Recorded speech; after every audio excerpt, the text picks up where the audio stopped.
Number one thing, what I've seen throughout my mentorship and mentoring these executives is consistency. A lot of times they will just start doing branding and working on their video content and getting their message out there, and then they will fall off. Consistency is key. It's so important. And authenticity. Sometimes they don't want to really unleash that story within. They don't want to get into that depth of who they are, because a lot of people will not talk about their health challenges or about their private life. I decided that I will come out with this story because I want to connect with others who are in the same, I would say, boat as me, who can learn from me. Because at the end of the day, Jennifer, people connect with you on one thing, based on an emotional connection. If there's no emotional connection, they won't be interested in your story. They won't even want to buy your services or products. So become emotional, get into your story, and that in itself will create a very strong personal brand. Welcome to the Super Clinic Project Podcast, where we take regular clinic owners and turn them into cash-based multimillionaire entrepreneurs. Warning, if you're a doctor who listens to this podcast regularly, you will make millions of dollars. Do not listen to this podcast unless you want to be a successful clinic owner who helps thousands of patients achieve their health goals and adds more money than you can imagine to your bank account. You've been warned. Welcome to the Super Clinic Project Podcast, where we take regular clinic owners and turn them into super clinic owners. I'm one of your hosts, Jennifer Gligoric, and today is just me with an amazing guest that I know that you're going to love, and I am so excited to bring to you. She's an entrepreneur who owns a top PR firm who has mentored over 2,500 professionals, guiding them to have a strong online presence to leverage social media and digital platforms for growth. She's an entrepreneur, speaker, educator, mom, mentor, networker, you name it. So let's please welcome Liana Zavo, the founder and genius behind Zavo Media PR Group, to the show. Welcome. Thank you so much for having me, Jennifer. I wish I can just take you everywhere with me so you can introduce me. I do that because you're about to leave for Switzerland. I'll go with you. I'll introduce you to all the Swiss, just like that, if I can go skiing with you. And then sip great wine and the chalet. Let's do it. Got to do it. Well, you have a very unique story. So I was reading how you were married very young, you had a toddler, and then you experienced a devastating divorce when you were like 20. And then only a few years later, you battled an autoimmune disease. And so it just seems that's so overwhelming at such a young age. How were you able to overcome these major challenges to become the person that you are today? For many, that would tank them. But you took that on, and well, here you are, jet setting around the world. Jennifer, it's been a journey, a roller coaster, to say the least. And I think that everything that tries to bring you down, every setback gives you a greater comeback. And that's exactly what happened to me. I saw an opportunity in each failure.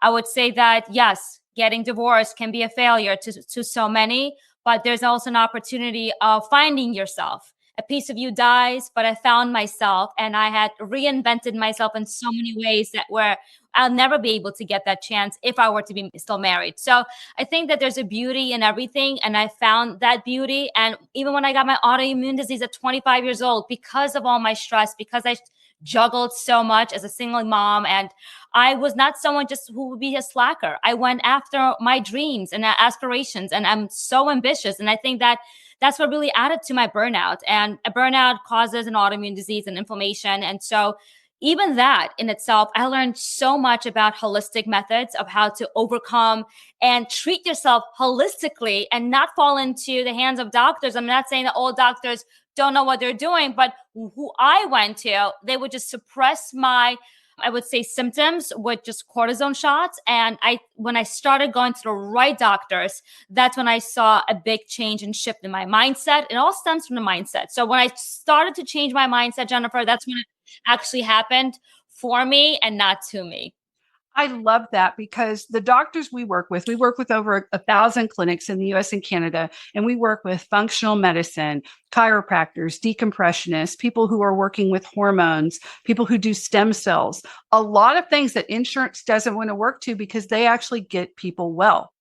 And it's not the traditional path. They're anti-surgery, anti-heavy pharmaceuticals. Let's see how we can work with the body. Let's see, I'm working currently with chiropractor that is in Northeast Washington State, and he will have them journal and talk about positivity. And he said it's with them, with their mindset, they get so into almost like they're addicted to feeling bad. You know how some people, like, there's that song, I'm only happy when it rains. I'm only happy when it's complicated. It was a fun emo song in like the 90s from Garbage, but there's some people who just get conditioned to get off on it, right? And so you have to break that mindset so they can let in wellness, let in the idea that a new normal doesn't have to be them just tolerating pain. They can actually move through it. So that's great. That is very inspiring, because those are the types of clinics that we work with. So I know they're all going to be like, yeah, that's what that's what we do. So as I mentioned in your intro, you've mentored over 2,500 professionals, which is just incredible. But what are some of the most common, because we're PR, so public relations, and so it's all about branding. What are some of the most common branding mistakes that you've noticed that you see them make? Number one thing I would say, what I've seen throughout my mentorship and mentoring these executives, is consistency. A lot of times they will just start doing branding and working on their video content and getting their message out there, and then they will fall off. Consistency is key. It's so important. And authenticity. Sometimes they don't want to really unleash that story within. They don't want to get into that depth of who they are, because within, like, right here, right now, I'm connecting with you about my autoimmune disease, my divorce. I mean, these are layers to me that are very private, I would say. A lot of people will not talk about their health challenges or about their private life. I decided that I will come out with this, I would say, story, because I want to connect with others who are in the same, I would say, boat as me, who can learn from me. So a lot of times what I've been seeing is that they're afraid to tell their truth and speak their truth, because they will be judged as a CEO, as an executive. I can't really get too detailed about my life. Let's just be a little bit more superficial on the surface. I like to go beneath the surface, like what's under that hood. Tell me what else we can talk about so I can really connect with you on an emotional level. Because at the end of the day, Jennifer, people connect with you on one thing, based on an emotional connection, right?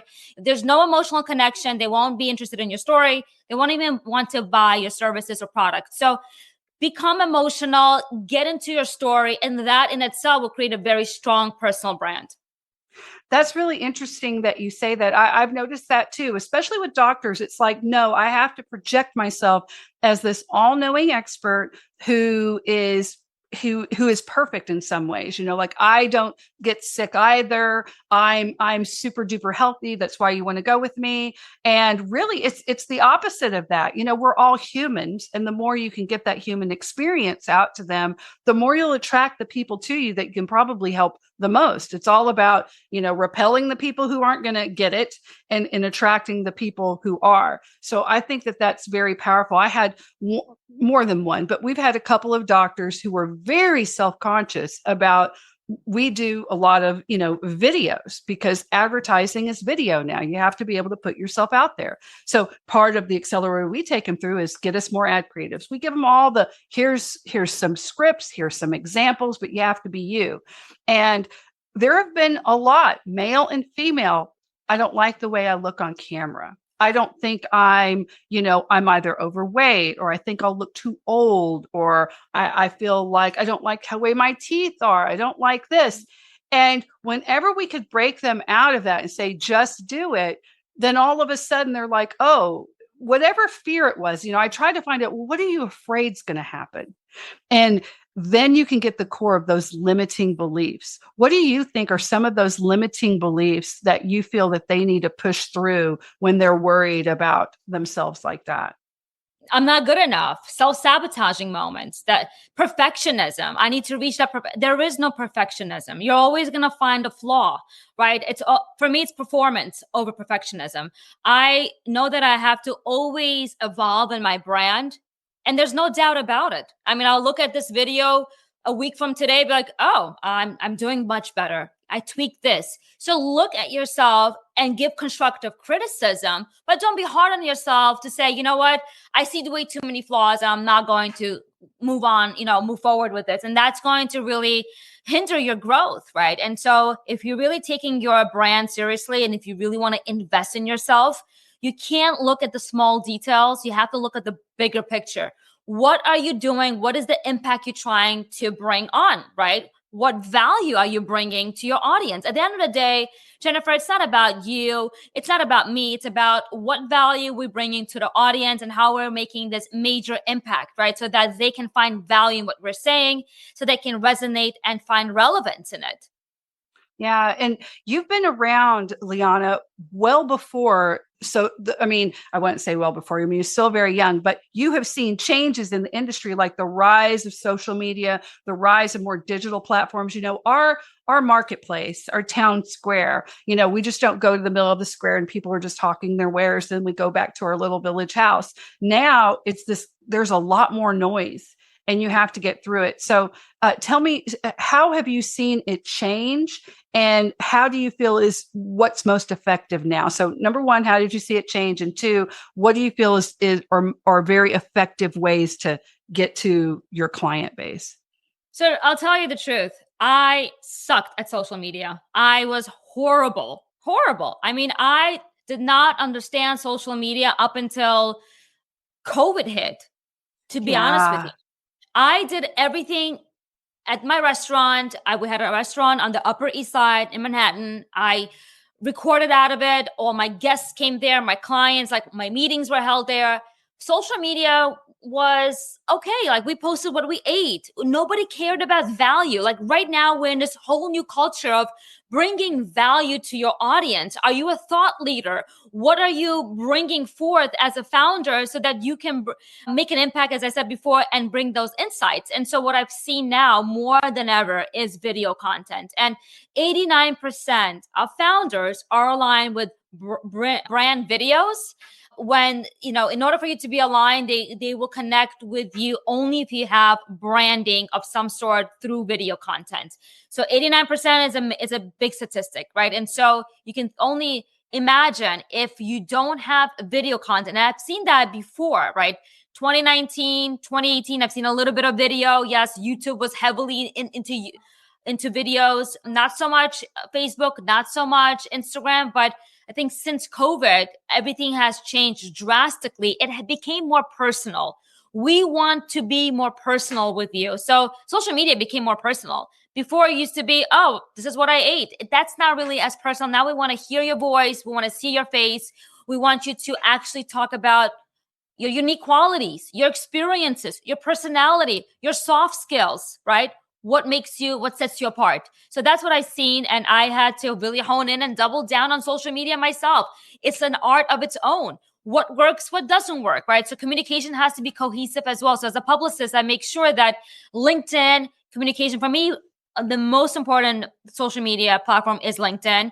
That's where you can actually get your thought leadership out. That's where you actually can set yourself apart from the crowded marketplace. If you're really, doubling down over there on your posts and newsletters and just so much you can accomplish with LinkedIn. So even now, LinkedIn has incorporated a lot of video content. So if you're scrolling on LinkedIn, you'll see there's a lot of video, and that's what they see has been doing amazing. So yeah, double down I'm on LinkedIn. Yeah. Oh, sorry. I didn't mean to get you, but I agree with the LinkedIn. LinkedIn has really changed, and some of it's good. You start to see a little more political now, and then you'll get a lot of people. This is LinkedIn. This isn't Facebook. Don't put that on there, which I love. The LinkedIn people really understand what it's for, and so they're like coming down on it. But I do, my feed, is a lot more video than it used to be. And I'm also getting more interesting business development. So for any of our clinic owners out there that are thinking about it, thinking, well, why do I want LinkedIn? I just want more patients.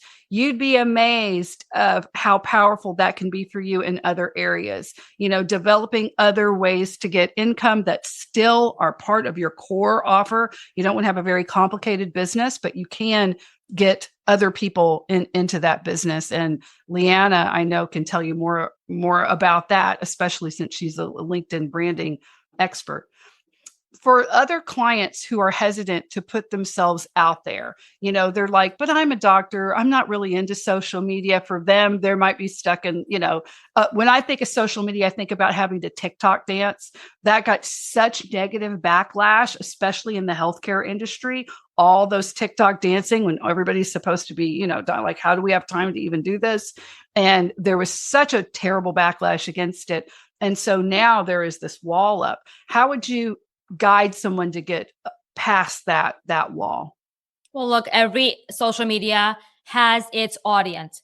TikTok is not for thought leaders, period, right? I am on TikTok. I have perhaps maybe few videos just to show that I am active, but I'm heavily invested into LinkedIn and Instagram.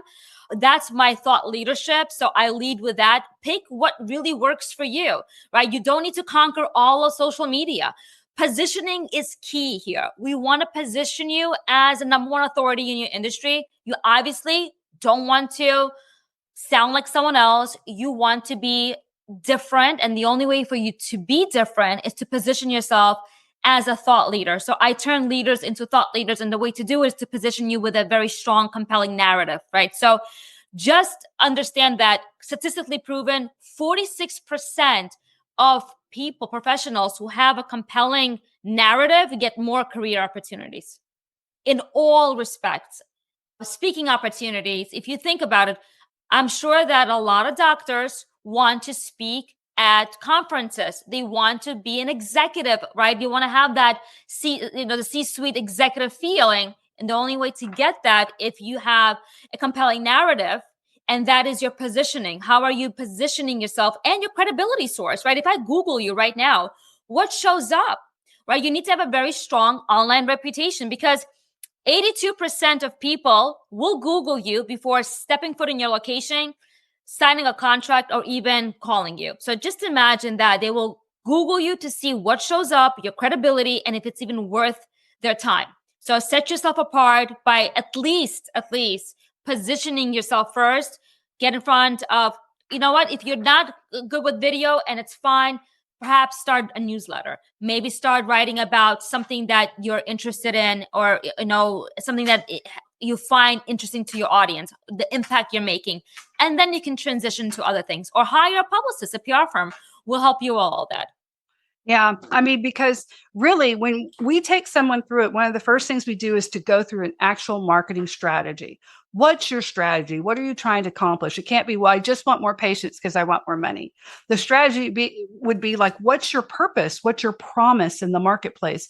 Who are you really targeting, right? Like back in the day, I worked as a pharmaceutical rep. I drove a dinosaur to work. But if people asked me, they would say, what do you do? And I said, I sell air. And that was my purpose, right? And I wanted their first question to be, well, how the hell do you do that? Like, what is that? What do you mean? Well, I'm the only provider of liquid oxygen in the entire Northeast Texas, South, Oklahoma area. And well, why is that important? Well, it's portable. It needs no electricity. You don't have to clean it. They can walk around. And right now we have a lot of people in rural areas stuck on concentrators. So when the power goes out, or they can't afford the extra electricity because it's very expensive to run concentrators, or they can't get it cleaned enough, they'll die being hooked up to one of those. And they'll never have to worry about that with liquid. And so, wow, okay, is that a problem? Yeah, actually, it's a real problem. We have people dying that don't have to die. Now, that is compelling, right? That is a purpose, and we're giving them a promise with that. And if you cannot say that, and to someone, and when they ask, "What do you do?" or your staff, they say, "What do you do?" "I work for a chiropractor." Womp womp. There's the end of the story. That's not compelling. That's not something that makes them come. So when Liana is speaking about this is what she's talking about, this ability to craft a narrative. And if you're stuck on that, that's where a PR person comes and helps you. Because, and to be honest with you, I mean, you don't need a PR person for that. I mean, that's what I do. A specialist like myself and a strategist, it's getting you into top 2 publications. So we have your narrative down packed, right? Because usually you need a personal branding expert, and I'm both, right? I do personal branding and I do public relations, right? And so you don't need to hire out separately. But the usually this is how it works. You need a media specialist, a personal branding specialist who can hone in your messaging. Then you find a publicist who can take you to the next level and get you featured in top tier publications, on TV, speaking, on podcasts. So we take your narrative and try to then give you credibility, right? And so, see, I didn't know those were separate. Even I did not know that. So you're saying that how it normally would work, not with you, you can do both, but it would normally work. You'd need a branding person, and then you need to go to the publicist. The publicist would say, right, you've got to give me a message. If I don't have it, they can't. Oh, okay. Right, well, I learned something new. It's a whole different animal. Like, you need to really work on, and I do both for my clients. And so I give them that. It's so much less headache for them because they don't need to go and look for now another person, because I can do it all in once for them. So that's what I help them with. And I think that it's important for them to understand that it's not just about storytelling. It's about, okay, where's your credibility? This doctor is practice holistic medicine. Now he does the same thing as the other one 1 mile down the block. What sets them apart, right? And so how do you stand out? Well, if I get you into top tier publications, if I make a press release announcement about you nationwide, or maybe in your area locally, that in itself gives you a lot of credibility. You want credibility, right? You don't want relatability. Relatability is like social media. That's relatability. I'm relating to you, Jennifer. Your story sounds great. Yes, I understand. But what about your credibility? What about if I Google you? Who's speaking about you? Who's validating your story at the end of the day?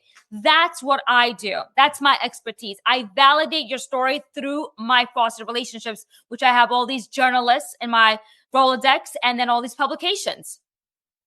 Yeah, that's good because, well, I mean, and it's when you want to take the business to the next level, right? You can do only so much, but if you're looking to really propel yourself as the leader in your area, the go-to clinic to go to, or if you're wanting to eventually franchise and go through all of that paperwork, or to have multiple locations, you want to be seen as the founder, as the true CEO, and you're hiring other people, how are you going to get, a good question to ask is, how am I going to get the best team on board? How are they going to be attracted to me? Well, another thing that this does that Liana works on is, you think that only clients are Googling you? No, staff are Googling you.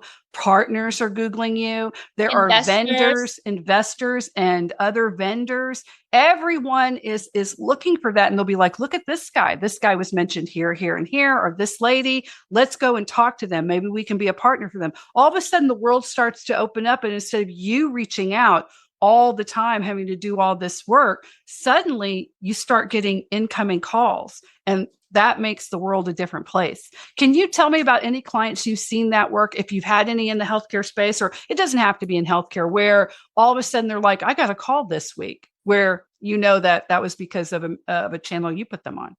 Oh, absolutely. I mean, I work with a lot of clinics and spas and medical doctors. I do, and surgeons. Med spas are big with us. Cosmetic nurses, right? That's huge too. And so when they heard them speak on Fox 5 News, they're like, "Oh, you were just on TV." I found it fascinating. That in itself is like, it's hard to get featured on TV. You need media training. Your message has to resonate. We need to make sure that actually that works with that TV station. So we have to work with producers. It's a whole ordeal for us. But for you, is we have to media train you, make sure your message resonates, and you get you on TV. So when they hear that, they know there's a lot of work that has to be prepared for you to be there, right? So it gives you a lot of credibility. And of course, it changes everything. And so, yeah, I've seen it a lot. I mean, multiple times. I've seen you in this publication. I remember that quote by you. I remember you've been mentioned here. Absolutely. And it's also a conversation starter. It's an icebreaker. Yeah.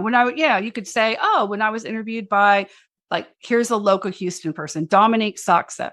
Everybody loves her, right? And so if you were just saying that, people would know who that was in our area, right? Even though now she's gotten more regional, she is a very well-known anchor. So if you were on her show and you just brought that up, people would be like, oh, and they'd look it up. And now all of a sudden, because the idea is, if you go to a platform like that, not only are the producers wanting to get the best, but the thought is that that platform, whichever it is, Fox or CNN or Forbes or wherever you're being featured, is going to do a modicum of due diligence to make sure that you really are a doctor and that, you kind of know, right?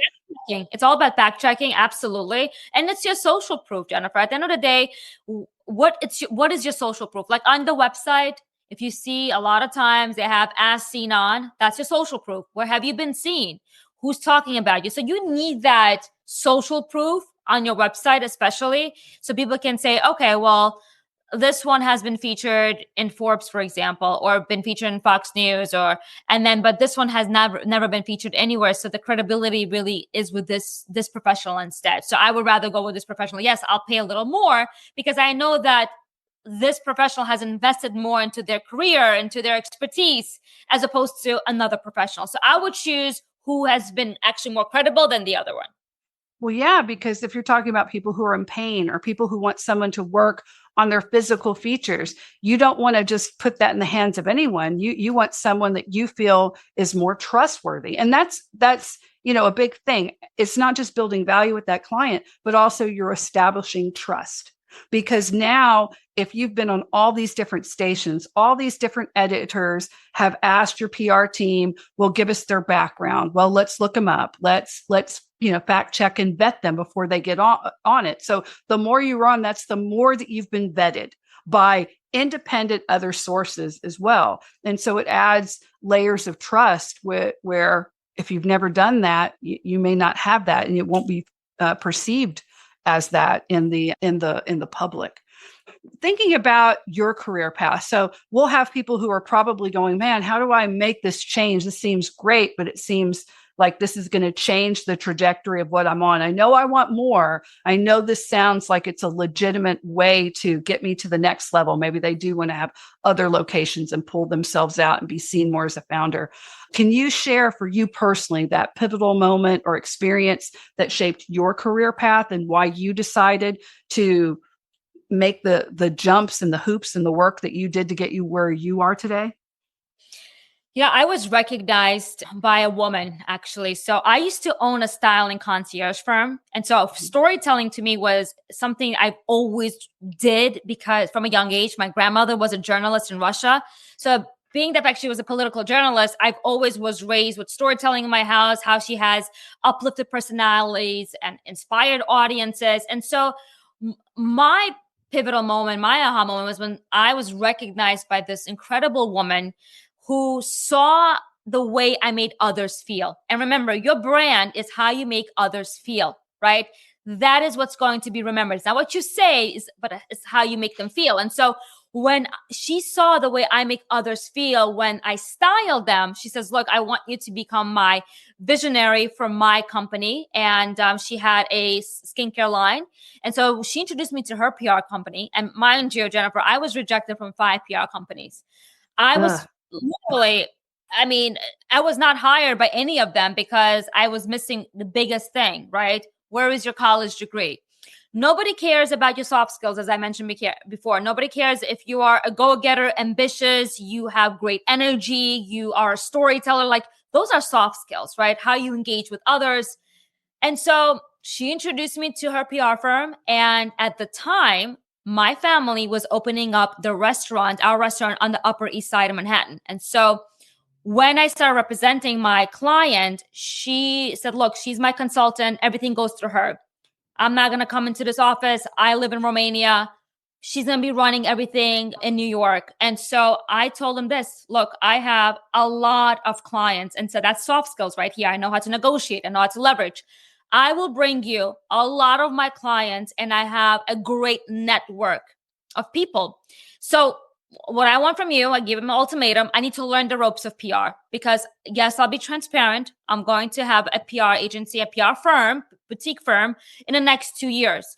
So I need to learn as much as I can, but you're going to win a lot more with me, with my clients. And the very first client I gave them was my family's restaurant.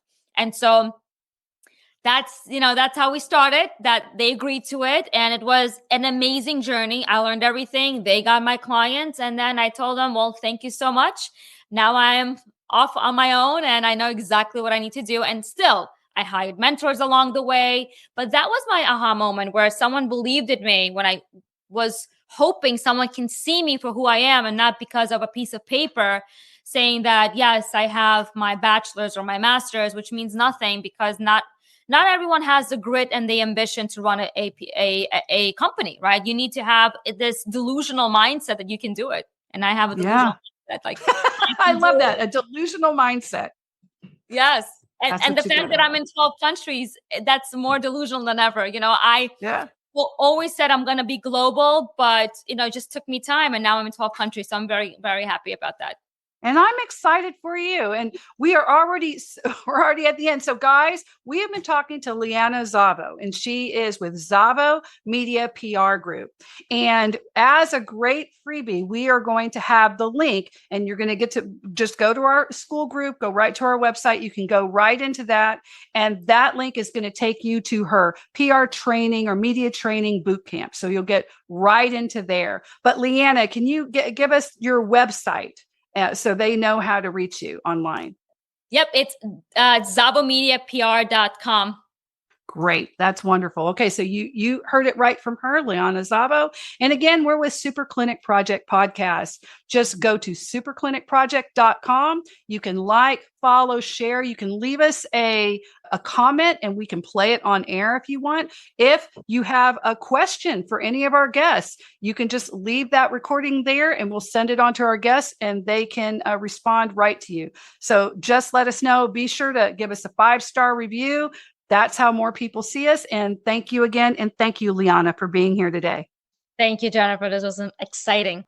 You've been listening to the Super Clinic Project Podcast. If you like what you hear, subscribe and stay tuned for further episodes of the Super Clinic Project Podcast.